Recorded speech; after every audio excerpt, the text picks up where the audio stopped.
Hi everybody. आज Canada की immigration की तरफ से जुड़ी हुई बहुत बड़ी अपडेट मैं आपके सामने लेकर आई हूँ। जैसे कि आपने देख लिया होगा कि 5 साल का वर्क परमिट के बारे में बात होने वाली है, लेकिन सवाल ये है कि कौन से वो लोग होंगे और क्या ये पीआर ग्रांटेड होगी। आज हम पूरी डिटेल में इस बारे में बात करेंगे और समझाएंगे।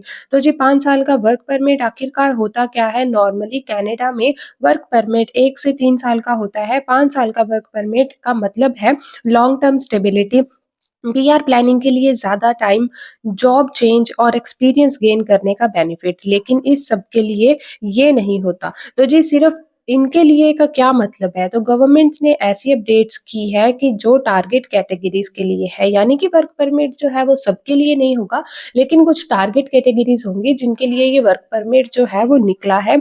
सबसे पहले जी लॉन्ग टर्म वर्कर्स के लिए है। पीआर पाथवेज पर ऑलरेडी जो लोग एक्टिव हैं उनके लिए होगा। Certain close work permit holders के लिए हो सकता है।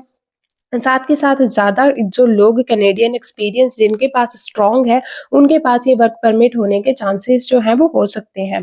तो जी यानी कि नए एप्लीकेंट्स के लिए डायरेक्ट आपको वर्क परमिट नहीं मिलेगा और सिस्टम के अंदर जो लोग उनके लिए बेनिफिट होंगे वो उनको बताए जाएँगे। इंडियंस के लिए कितना ज़्यादा इम्पोर्टेंट है? इंडिया में से कनाडा में बहुत ज़्यादा लोग जाते हैं, यानी कि 60 से 70% लोग, अगर इमिग्रेंट्स की बात करें तो सिर्फ इंडिया से ही जो है कनाडा में लैंड होते हैं। तो largest student of group India से ही होता है, लार्जेस्ट स्किल्ड वर्कफोर्स वो भी इंडिया से होती है। अगर आप कनाडा में काम कर रहे हो या पीजीडब्ल्यूपी पर हो या फिर पीआर प्लान कर रहे हो, तो ये वर्क परमिट आपको जो है वो प्रेशर में कम लेकर आएगा। बेटर सीआरएस की आप प्लानिंग कर रहे हो या फिर फैमिली स्टेबिलिटी की। फेक क्लेम से बचना बिल्कुल ज़रूरी है, यानी कि आजकल एजेंट्स जो है वो बोल रहे हैं मार्केट में 5 साल का वर्क परमिट ग्रांटेड। मेरे पास बहुत सारे ऐसे लोग भी आए हैं जो कहते हैं कि हमें 5 साल का वर्क परमिट कहा था, लेकिन हमारी फाइल को 12 से 18 महीने हो चुके हैं, लेकिन उनके ऊपर कोई भी अपडेट नहीं आई। तो जी ऐसा करके ना आप बिल्कुल अपनी फाइल को ही खराब करते हो। अपनी फाइल के ऊपर जो है वो आप डिले खुद ही एक्सपेक्ट करते हो और इसके वजह से एजेंट्स का कुछ भी नहीं होता, लेकिन वो जो है आपकी टाइम और आपका पैसा खराब होता है। तो बिल्कुल ऐसा करने से बचिए, क्योंकि हर एक जो है जानकारी वो आईआरसीसी ने अपनी वेबसाइट पर लीगली दी हुई है।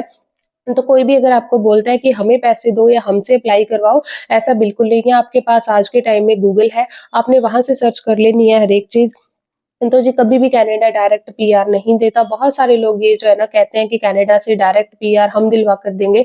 कोई भी ऐसे क्लेम में आपको आने की ज़रूरत नहीं है, क्योंकि बाद में आप आकर मुझे मैसेज करते हो कि हमारे साथ ये हो गया, तो उसका तो मैं भी कुछ नहीं कर सकती, राइट?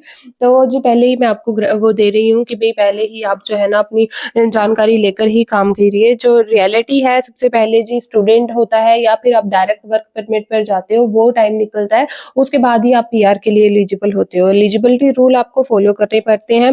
डॉक्यूमेंटेशन और एक्सपीरियंस मैटर करता है, यानी कि आपका रेलेवेंट एक्सपीरियंस बहुत ज़्यादा मैटर करता है। ट्राई कीजिए, आपने जिस फील्ड में स्टडी या जिस फील्ड में आप हैं, उसी फील्ड में आपका जो है वर्क परमिट वर्क परमिट का एक्सपीरियंस आपका होना चाहिए, वो भी फुल टाइम का एक्सपीरियंस। ये नहीं है आपने किसी और कैटेगरी में जॉब की है, किसी और कैटेगरी में आपका एक्सपीरियंस है, तो बिल्कुल ऐसा नहीं चलेगा। बिकॉज़ ऐसा जो है ना आपकी फ़ाइल में डिले आएँगी, आपका इंटरव्यू आ सकता है, कुछ भी ऐसी आपको डिलेज़ का सामना करना पड़ सकता है ऐसी वजह से। तो कभी भी वर्बल प्रॉब्लम्स के ऊपर भरोसा मत कीजिए। तो अभी क्या जो है आपको प्रिपरेशन करने की ज़रूरत है। स्मार्ट एप्लीकेंट्स ये स्टेप्स जो है वो फ़ॉलो ज़रूर कर सकते हैं। कंटिन्यूअस आप अपना वर्क एक्सपीरियंस जो है वो जारी रखिए, आप अपना एक्सपीरियंस लेना आप जारी रखिए, बिल्कुल उसको ब्रेक देने की ज़रूरत नहीं है। Valid job offer letter maintain कीजिए, डॉक्यूमेंटेशन अपडेट रखिए, अपने इमिग्रेशन अपडेट्स रेगुलरली फॉलो कीजिए। जो प्रिपेयर्ड रहते हैं उनके लिए जो है हर अपॉर्च्युनिटी अच्छी ही होती है। तो जी ये था आज की वीडियो के बारे में। आपका कोई भी क्वेश्चन हो, आप मुझे इंस्टाग्राम का लिंक मैंने बायो में डाल दिया है, आप वहाँ से मुझे पूछ सकते हो। इसके अलावा आप मुझे फॉलो कर सकते हो अगर आप मेरे पेज पे फर्स्ट टाइम आए हो। जो मेरे again to again visitor followers हैं उनके लिए thank you so much for watching this video. Bye bye.